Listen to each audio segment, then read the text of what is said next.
all right. And welcome everyone to this fabulous show today called On the Block. And I'm looking off to the side because I got to get my camera straight so I can look right at Chris. Uh, we are super excited today to have you as our featured speaker on the Block. This is an exciting time for me. I met this gentleman, ladies and gentlemen, last year when we were doing our tour. A little bit before we were doing our tour because he was working with actor Hill Harper to get some things together as it relates to the Black Wall Street. And this young man just absolutely blew me away. And when I say blew me away, I mean blew me away. Because I was like, this kid is young and he is hecka smart. He is hecka articulate. Not that young people cannot be, but this dude has something special about him. And I remember meeting him in person, and then he took me. I just had to just be taken aback again when he reached out his hands and said, "You know what? Let's pray." And I was like, "What?" That was really a good moment because I was in my space, moving, and things were just a whirlwind around the tour. And to pull up, and this gentleman is just like, take a deep breath. Let's do a prayer before we do anything else to ask God to bless whatever's going on to be. And I don't even think that that was the first time. I think probably the second time because I know for sure that you prayed for me via telephone while we were planning and doing some of these things. But, to know Christopher, I'm going to say that to know Christopher is to really know that he is sincere about his faith, about his family. And again, being so young, it's just a breath of fresh air to see. And I'm really, really happy for you and excited for you. And I'm glad today to honor you, not just to hear about your company, but to actually honor you for who you are in this space and what you bring and what you so humbly don't tell anybody about. Because when we meet you, we think it's all about everybody else's projects because you never talk about your own. So today we are talking about Christopher Perception and what he does and what he has created. And I have to be 100% honest with you, Christopher. I was moving so much during that tour and trying to balance the Black Wall Street wallet and the tour and dealing with my tour director at the time that I saw your logo. And I had no idea until last week that that logo belonged to Christopher Perception because I saw the logo on something that was supposed to be plastered on the side of the car, the magnets. And I was like, what is this? Like, where did this come? Like, nobody ever told me anything about this logo. And it had puzzled me, but I was moving so fast, never had an opportunity.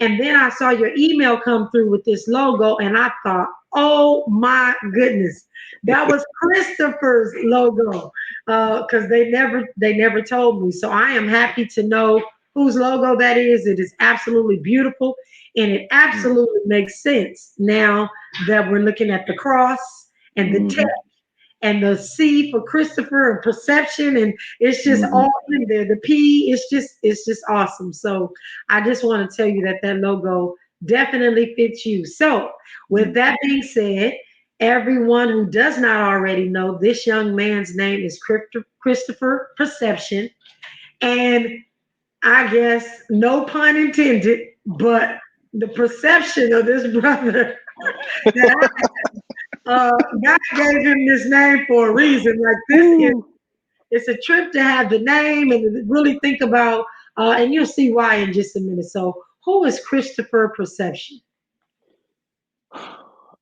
First and foremost, thank you for the opportunity. I generally do not laugh this much during combos and whatnot, but we family, so this Yeah, is hilarious though. But I definitely appreciate all of this. Um, who am I? I am a man who loves God, who loves my family, and who wants to scale business greatly.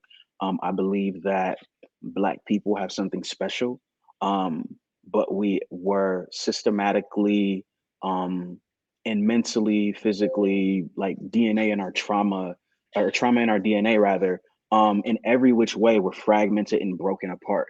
And yet and still we continue to rise like that rose in the concrete. So I believe that business is just one of those outliers and outputs where we can bring certain things back. We can restructure black homes, we can bring back black Wall Streets, or Silicon Hoods, or all of these different pieces of community ultimately.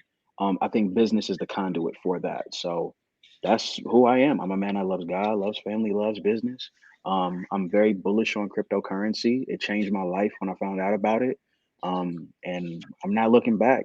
I've been in since 2016. Hmm. Um, and as you often say, I've had to pay my tuition a few times. I'm not sure if the audience knows what you mean when you say that. But pay your tuition means you make some mistakes. You might have lost some money. You might have sold something that you shouldn't have sold, crypto related, and it's up and you don't have it anymore. Like I've definitely paid my tuition. And Definitely. so yeah, that's me.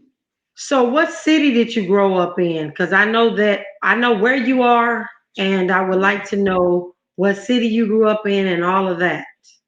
Sure. So I grew up in Milwaukee, Wisconsin, born and raised in the 414, go Milwaukee Bucks and all of that. But yeah, I was growing up in a split home. So my mother and my dad, they split before I was born. And I grew up with my mom, my aunt, and my grandmother. So in reference to women in general, but especially like black women, that strength, I know about that. I've seen that firsthand. Um, so all things considered, my mother, when she gave her life to Jesus, and we start going to church, and I'm getting pulled from public school to Lutheran schools, and going through the whole culture shock of being the majority and then the minority. It just taught me to think differently, um, and it taught me to really value who it is that I am, since I don't necessarily see a lot of me at this new school that I'm at. On the flip side, my dad, he was a drug dealer. So on any given Sunday, literally, my mom is moving and shaking with millionaires. I'm seeing cars that I only see in music videos at these churches, and holding expensive cameras, trying to help with mass media. And then I go see my dad in the afternoon. I'm chilling with murderers, drug dealers, prostitutes, fiends coming in and out of the trap house, AKs in the ceiling, like just juxtaposed between light and dark in a real way. And I had to grow up very fast because of that. Um, my mother, my grandmother, and my aunt, they did a lot to try and instill certain values and principles in me. And like the Bible says, train up a child in the way they should go. When they're older, they won't depart from it. But my environment was crazy. It was very volatile, gunshots every night, police sirens. I remember stories of like seeing neighbors one day, and then the next day, like they're shot in the head in a hospital trying to like recover. They're a few feet away from where we stay. Um, Somehow there's a dead body found in a garbage can. Like I'm growing up in this environment, Hmm. um, and it's making me realize the frailty of humanity. Like we all have an expiration date. So what are we gonna do before that expiration date hits? So I'm getting hit left and right, different traumas, all of these different things, family structure and whatnot. Um, and I needed to bunker down and make a decision. Like, am I going to be a statistic? Am I going to die at the age of 16 from a stray bullet because I'm hanging with the wrong folks? Or am I going to make a move? Like, am I going to do something? I was always blessed with the love of knowledge. So I was a book reader.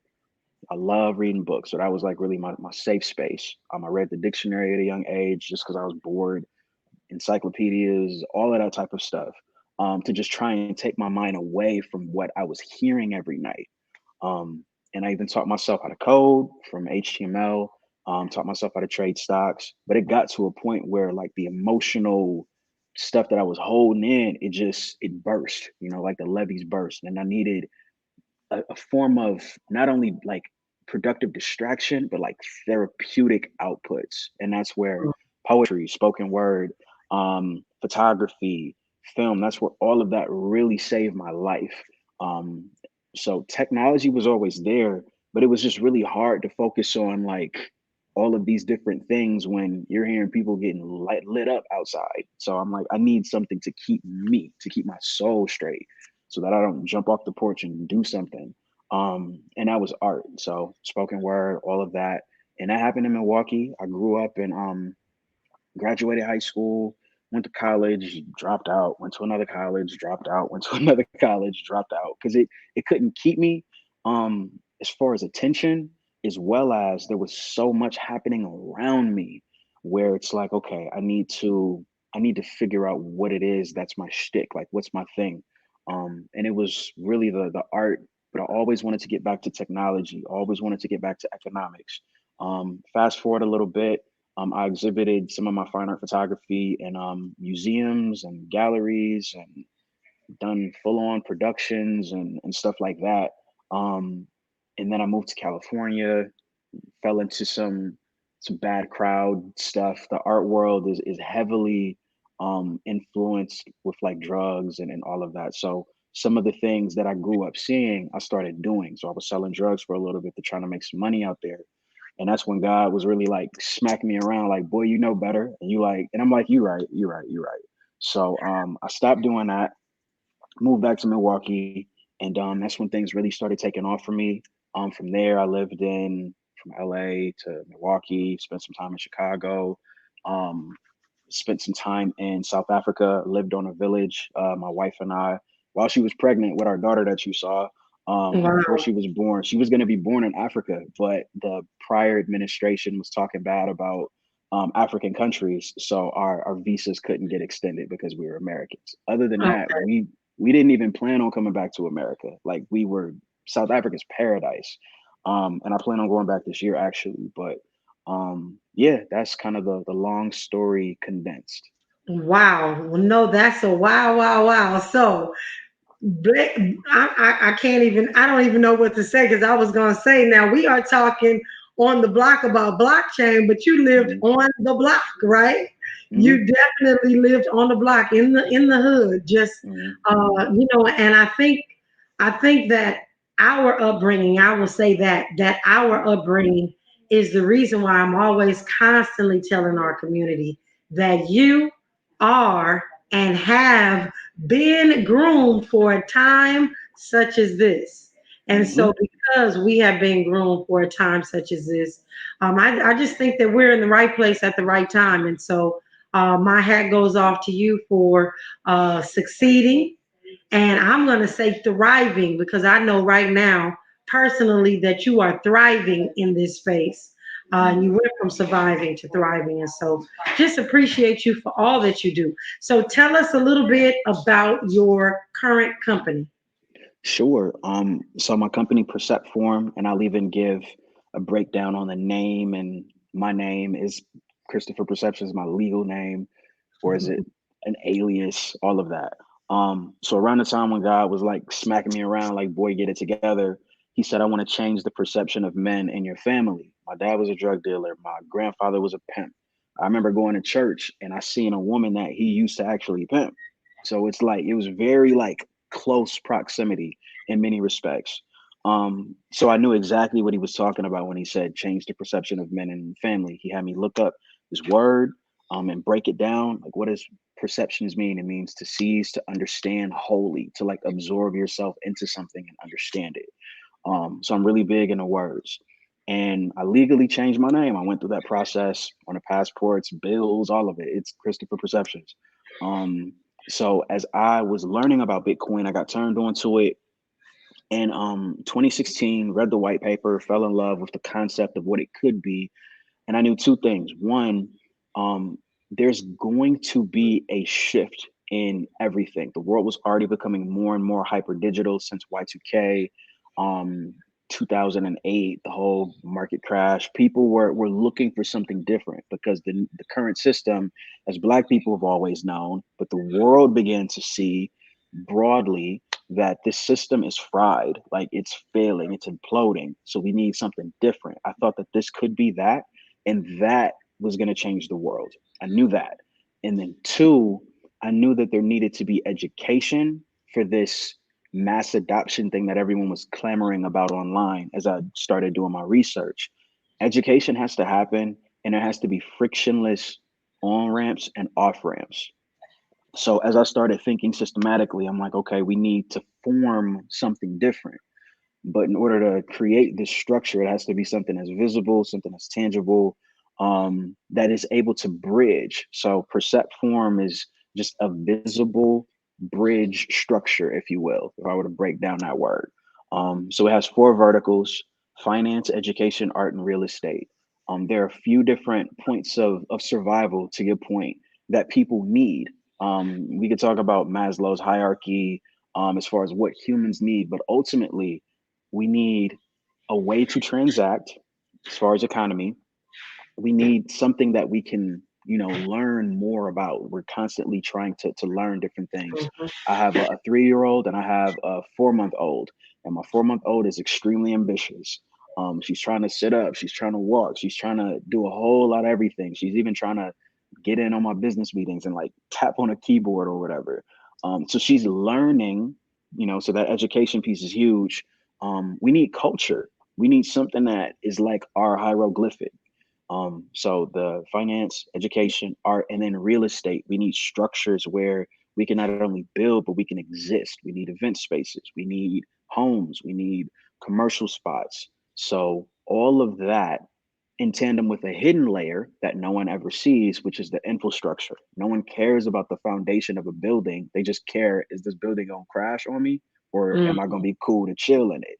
So that's Mhm. the hidden fifth piece of all of this. And that creates Percept Form. So we have a few different focuses and initiatives, starting with a young lady that you actually met, Yael, from Solid Block. I met her in Malta. I was pitching for a competition. She was one of the judges, and she like found me after the competition and was like, "Hey, we should stay in touch." And she reached out like a year later, and we formed a partnership of sorts where my company is able to do tokenization for properties, and we got some really cool things in the works, including mining. I know you and I offline have briefly talked about mining, and you went down to the mining conference in Texas, right? Yes, yes. The How Scott's Mine. many? Go ahead. I'm sorry. No, Scott's Mining Conference. Yeah. How many black miners did you see? A lot. I was Mm-hmm. shocked. I was Mm-hmm. shocked. I was Mm-hmm. absolutely shocked. I took a picture with every one of them. I ain't mad at you. Like Mm-hmm. shocked. The culture, yeah, there were a lot. Yeah. So what we're trying to do is, as people have, because it's capital intensive at first, but generally speaking, you do it right, you break even within 12 months, if 24, if you have to go a long stretch. But realistically, how many of our people are in the infrastructure of Bitcoin? We can go to a respective, reputable, over the counter place such as Crypto Blockchain Plug. We can leverage dollar cost averaging through a tool like the Black Wall Street. But do we have black mining pools? Do we have black mining farms that people can have equity in? This is where tokenizing a mining operation is in our roadmap of what we are going to do this year. We got three sites in mind: North Carolina, Wisconsin, in Wyoming or Wyoming area. Um, and a lot of things are accelerating in that regard. So not only are we going to mine Bitcoin, but we are also going to allow for accredited and non-accredited investors. That's Pookie and them all the way up to Jeff Bezos Pookie can Nim. have. Go ahead. No, I said yes, Pookie Nim. Believe that. So yeah, Pookie and them need to get in on Bitcoin. So it's like, yeah, you can, dollar cost average in, but if you got $100, if you got $1,000, and you can own a piece of a business that's a part of the infrastructure of that, that's where I want the frictionless on ramp, off ramp concept to really materialize. Because all of those mining operations, they may have private money, they may have leveraged grants, might have been credit cards maxed out, might be VC money in there, but I haven't seen one crowdfund. I haven't seen one leverage private equity as well as Main Street money or the block money from good people that have legal money and whatnot. So that Right. is our thing with the mining operations. And that'll be up and running very, very, very soon, this year for sure, in 3 states. So that's the real estate piece. We also want to do tokenization of cities. So we're actually looking at a few sites where we can create these crypto communities in a real way, like a physical Black Wall Street, where not only can the residents live on this tokenized land, but they can have passed through dividend, not just like we're taking from taxes or whatever, but almost like what City Coins is enabling government to do with Miami. They have what $30 million that wasn't available until City Coins built Miami Coin on the Stacks blockchain. What if we can do that with an entire city and let residents own a piece of that? So that's some of the conversations and things that Yael and I are planning out with real estate from the standpoint of art, just consulting with artists. I come from that world. I've been homeless before. I've been a starving artist before. It sucks, but um, it's a whole dance. Like if you're doing visual art, you go to art college, you get connected to a family that's going to patronize you or be a patron and buy your work for low because they support you. And then they're going to tell their friends. And then as you graduate, then you're brought into these networks and all of a sudden you're at Christie's and Smitherees. Long story short, it's a network effect thing. You might have a dope artistic gift, but if you're not in those circles, those gatekeepers aren't going to let you in. With NFTs, the entry point is very, very open. Collectors are global. There are no more gatekeepers at this point. Now you're just on Twitter saying, hey, check out my NFT, or on Instagram. So we're walking through processes with artists and organizations regarding how to set that up, and even speaking with museums on how to integrate blockchain technology from that standpoint. As it relates to education, we've taught over 1,500 students globally through some of our courses, and that's dealing in NFTs in general, cryptocurrency in general. And we have a platform that we are building out constantly. It's called Percept Grow. It's a freemium platform where people, whether you pay to be a member annually or not, you're going to be able to learn about cryptocurrency. You're going to be able to be a part of a community. If you are a member, you get certain incentives. You can win crypto, not just earn it, but you can win like cryptocurrency in a real way. So yeah, that's one of those pieces. And then the last piece, um, I can't speak on one aspect because there's a deal like pending. But once it comes through, I will let you know. But there's a really exciting piece that's about to emerge from the financial aspect. One thing that I can talk about is Percept Pay, a social payment marketplace that allows for people to accept Bitcoin as a form of payment without having to go through the learning curve of, well, do I have to set up a server and what the heck is a node and all those different components. So it's structured to look like a social media platform. Think of like Instagram meets Craigslist. That's ultimately what this platform is. People can pay in US dollars, and then that's transferred into Bitcoin, and then it's given to that merchant. So that's Hmm. that. Percept pay. Okay, okay. Well, we're really looking forward to all the things that you have coming down the pipe. And so let me just ask you, because I know you're so young. I know you're young and you've done a lot of things. What would you say to someone that is young in this space, Mm. that is looking to be an entrepreneur and start in some shape, form, or fashion, but is a little bit discouraged because maybe they're thinking they're too late in the game? What would you say to them about their business idea or whatever it is they want to do? Just build. Just keep building. I will save you all some pain. All right. Don't chase VC money. Don't do it. There are a lot of initiatives where you can leverage grants, where you can learn how to code in between lunch breaks. Because I get it. Like I can't imagine. I've been an entrepreneur since I was 18. I'm 32 right now. I've been to the ups, the downs, the crashes, the lump, all of it.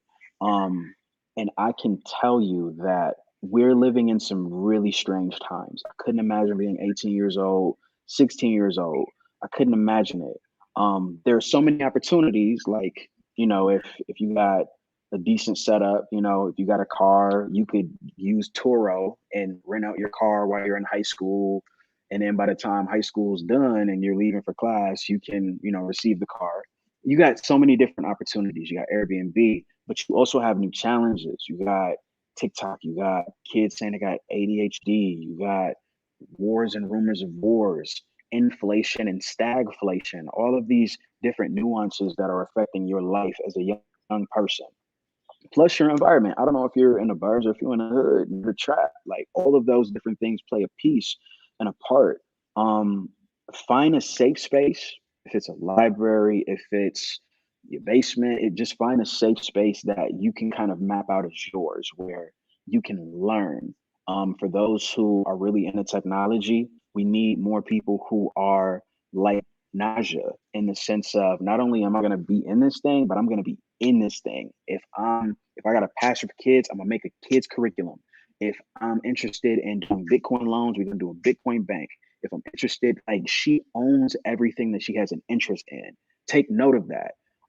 There's a lot of talk about like how success leaves clues, but I say success leaves clues, but love leaves blueprints. What are those blueprints? The blueprint is her life.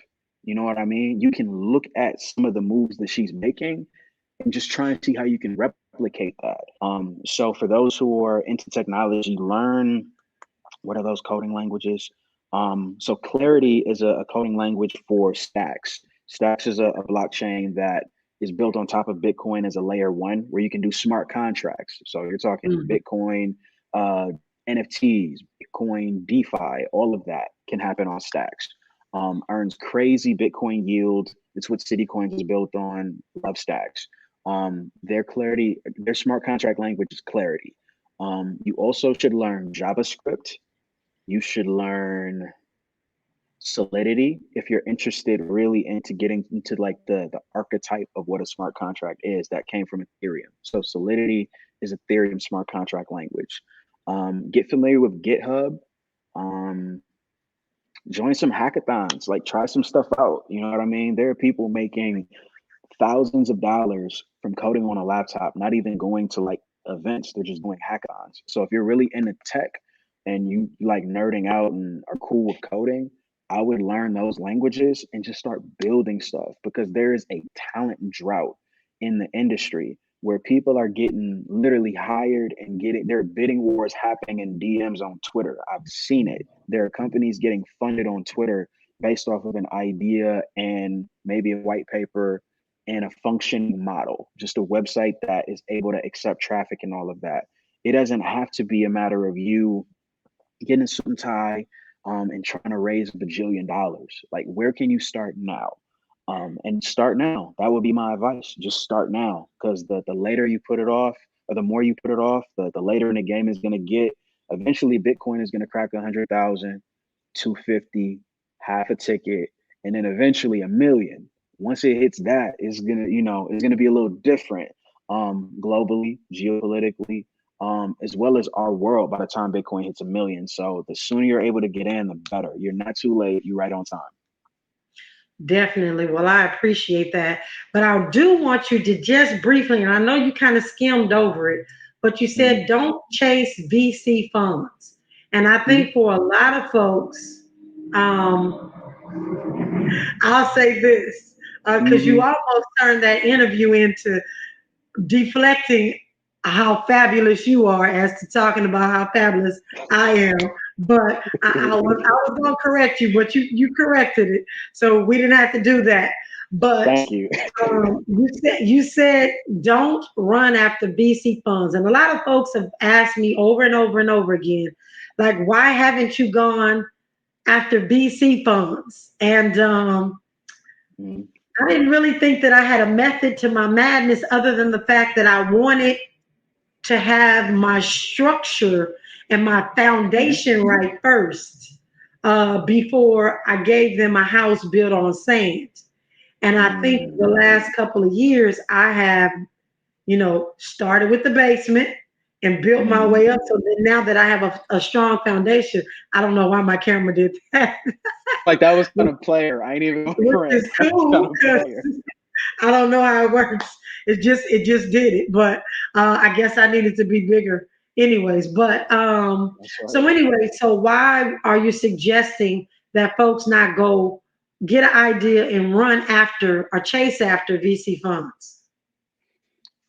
For one, you might not need VC funds. The best kind of money is revenue.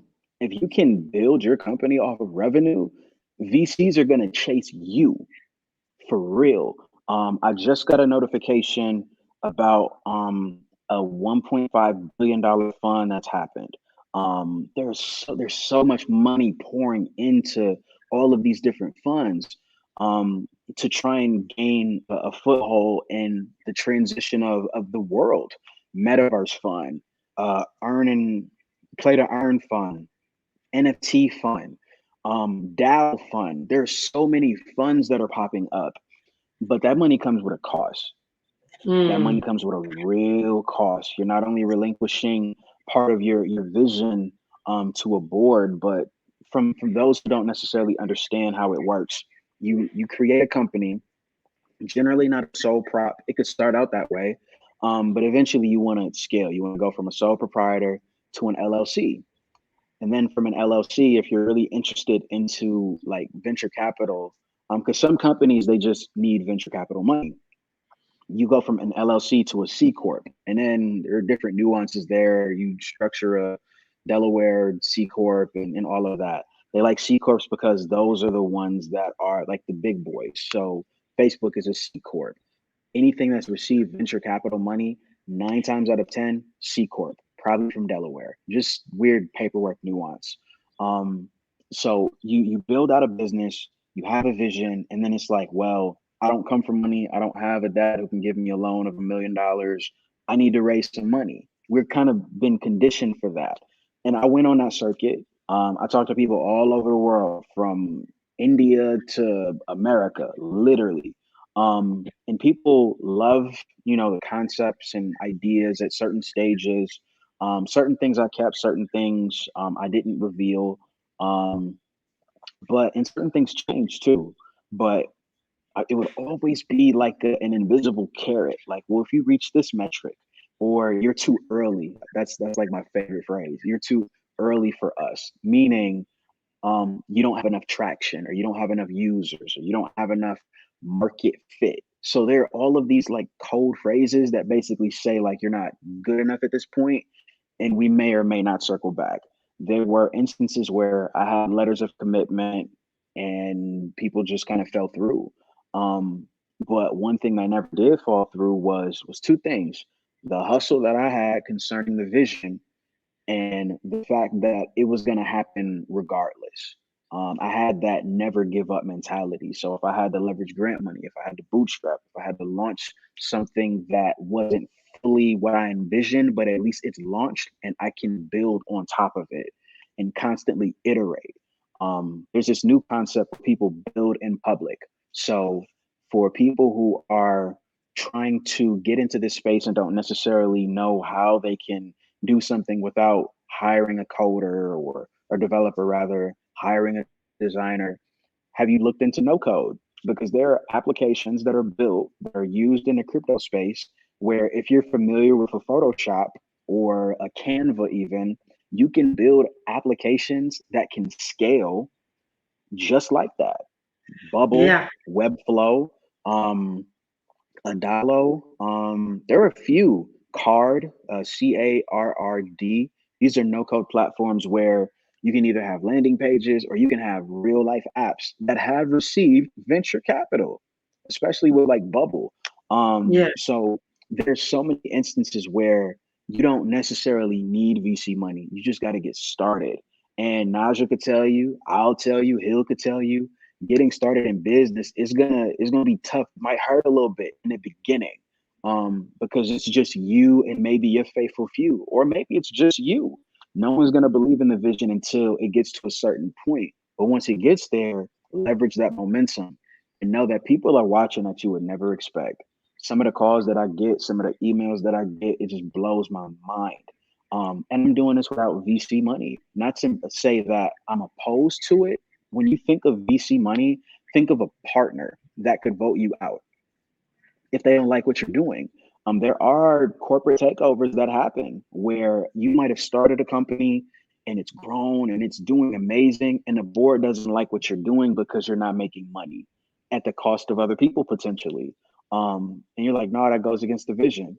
And because you gave up a portion of your company to get bread up front, they have equity forever, and they can vote you out if you gave them a board seat. So what might look good now, $100,000 check, $1 million check, whatever, that might come back to bite you later. So if you want Yeah, full control, you may want to go it the independent route or leverage other sources of funding. There are good people that want to fund dope ideas that won't be sharks. There are good people out there, but the only way that you'll find them is that you launch out. You got to do something, you know? definitely, definitely. And you come with such wisdom. Can folks reach out to Percept Form and get consultations and those sorts of things for their businesses? Absolutely. I'm plugged into an amazing network that this young lady, her and her husband, Najah, and her husband, and an amazing team. So absolutely. We have an amazing network of people, all things serious though, that we can lean into, that we can tap into. And obviously Percept Form is an entity where we're leading with our four verticals, and at the heart of it is education. I want my people to be a part of this once in a generation opportunity. Couldn't imagine what it was like to have been alive when gold was first found on the West Coast. You got people literally packing up homes, families, off of a whim, off of a hunch. It's people that are selling picks. It's people that's, owning land and they got the gold. So they're making a killing. You got people finding gold, changing their life. I feel like cryptocurrency, specifically Bitcoin, is that times 10 in a real way. So new businesses, new tools. I read these different kinds of statistics where people are saying, oh, well, the moment that Apple turns crypto, that's going to be a billion eyes on any sort of crypto app that's launched. So my mind goes, I could either develop, I could launch, or I could create a tool that makes it easier to launch on Apple. So there's so many different ways where you got to think like a system, because we're Yeah, we're not fighting racism in the sense of a person. We're fighting a system that was built from motives of people who are racist. Some people yes, trapped in that system, born in that system, who benefit from that system. They may genuinely not understand. It's not right. for them. It's for Yes, us to build a system to yes. supersede that system that will benefit not only us but everybody. And that's why I love Bitcoin in general. That's why this is my life's work. I'm building this until I check out. You know what I mean? So yeah, I'm absolutely happy and willing and able to consult with people, advise, whatever. Like I'm happy to do it. It's my life's work. Yes. And how do they find, is it just Percept Form dot tech on all social Mhm. medias? How do they get in contact with you? Yeah, Percept Form Inc. Yeah, it actually just popped up. That's super cool. That's Percept Form right. Inc. on Twitter and Percept Form on Instagram. We got some really cool things coming through the pipeline, especially quarter 2. For those of you who are going to be in Miami, I will be in Miami for the Stack Summit, which is like a day before the Bitcoin Summit or the Bitcoin Conference, and I'll also be at the Bitcoin Conference as well. So yeah, I'm definitely accessible via social and also the website perceptform.tech. That is awesome. And for you personally, the link is on the screen for them to follow you, and that's CMPGFB. So God family business. okay, God family business. I knew there was something to that. There's just no way you have anything that is not symbolic of just some stuff. So it's just awesome. And so you have been absolutely fabulous. I wanted to ask our fabulous ladies if there are any questions in the chat for Christopher. We know he is on the East Coast and it is late. And we definitely appreciate him staying up to do this interview with us today for On the Block. And I do not think we could have had a better On the Block today. because this brother opened my eyes to some things. And are there any questions out there from any of our listeners? No questions. Well, Chris, I'm going to give you the last words. If there's anything else that you'd like to share, Um, you I'm know looking what? forward to Let me make seeing. this easier for you. Okay. What keeps you up at night? Because you are so calm and so prayed up. What keeps Christopher Perception up at night? I gotta know this because this dude is copacetic. Every time I see him, he is chillaxed. So what keeps you up at night? I mean, I done been through some wars, Najah. So I mean, you either gonna be shell shocked or you gonna understand that like nothing is in your control. So you gotta just trust God and just be a person of decent character. You know what I mean? That's Okay. why I be chill. I've seen a lot of stuff. Um, I'll tell you this brief story and then I'll answer it. I remember we were moving to Africa doing a rummage sale. My wife made some cookies, giving them out to the kids. Just we chilling, playing gospel music, whatever. It's a car that pull up, some static down the block, folks barking, getting into it, and then they drive off. The vibe just of the whole block changed. Like, okay. 15 minutes later, three cars pull up. 15 people hop out on foot. And I'm like, here we go.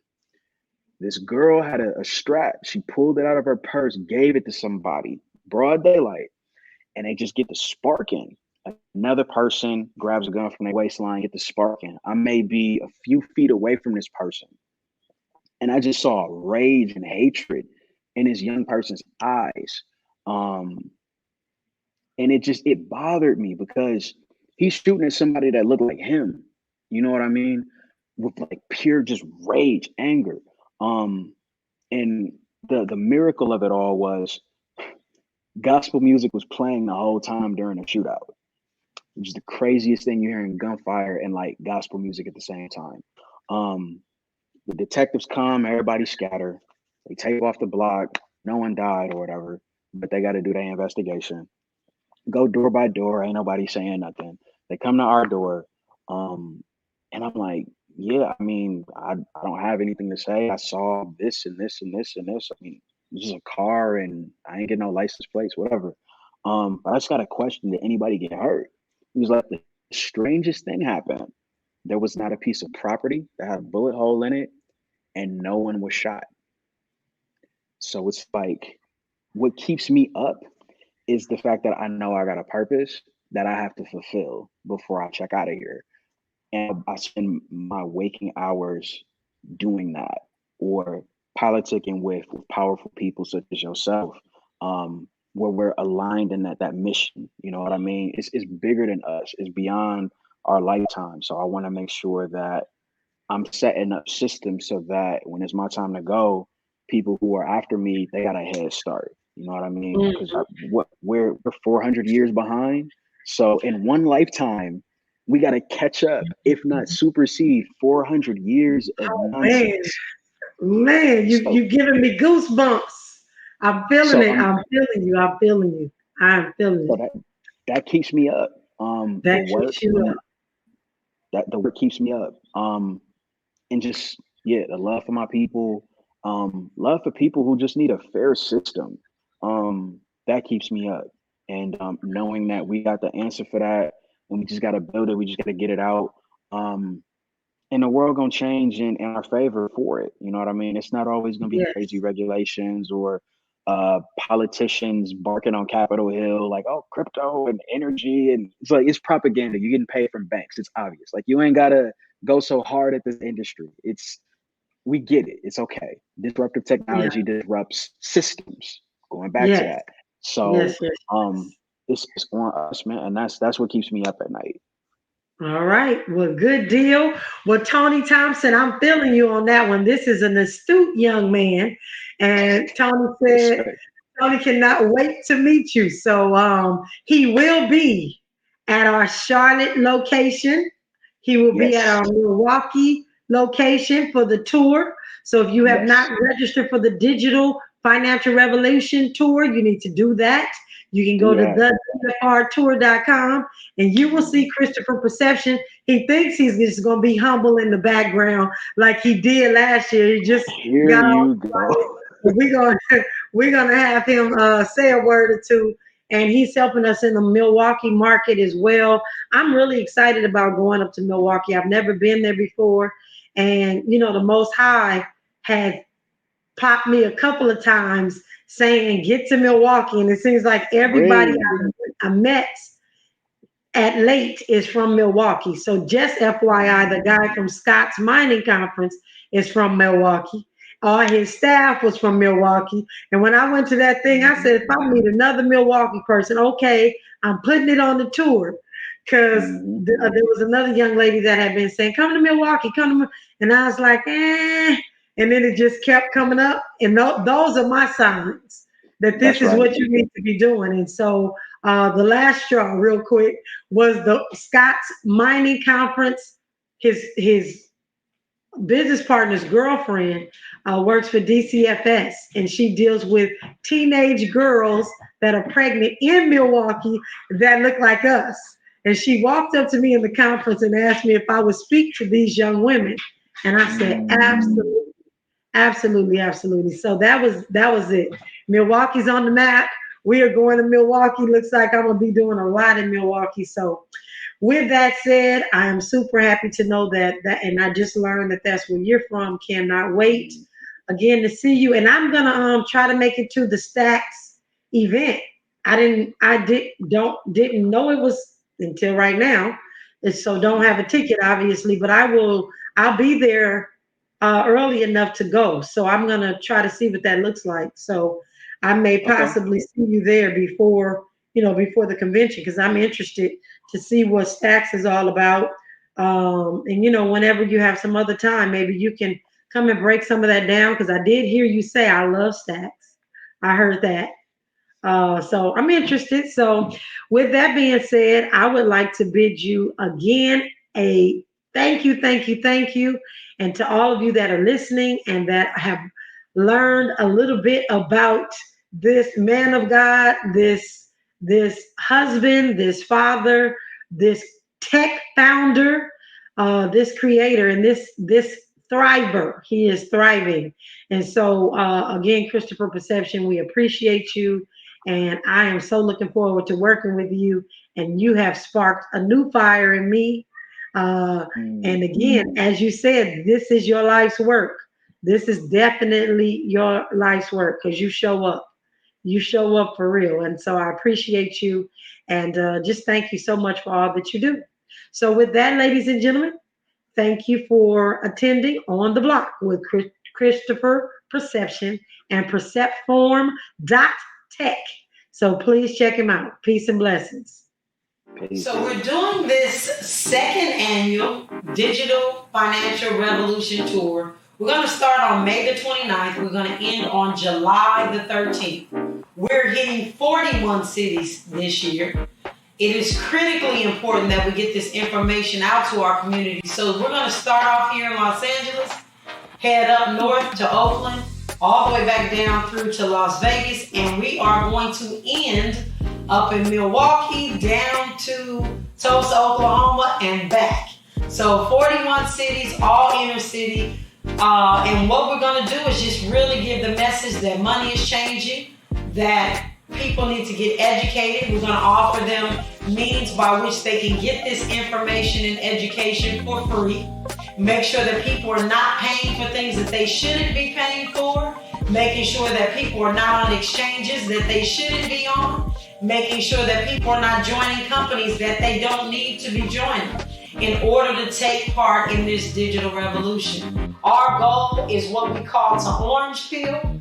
Orange peel is to help people understand Bitcoin, not in this totality, because we're not going to do that in one day of being in their city, but at least we can open their eyes and ears and minds to what is actually on the table for us. And there's a saying that we've heard all of our lives. If they don't give you a seat at the table, bring a folding chair. Well, I'm here to say if they don't give you a seat at the table, build a table.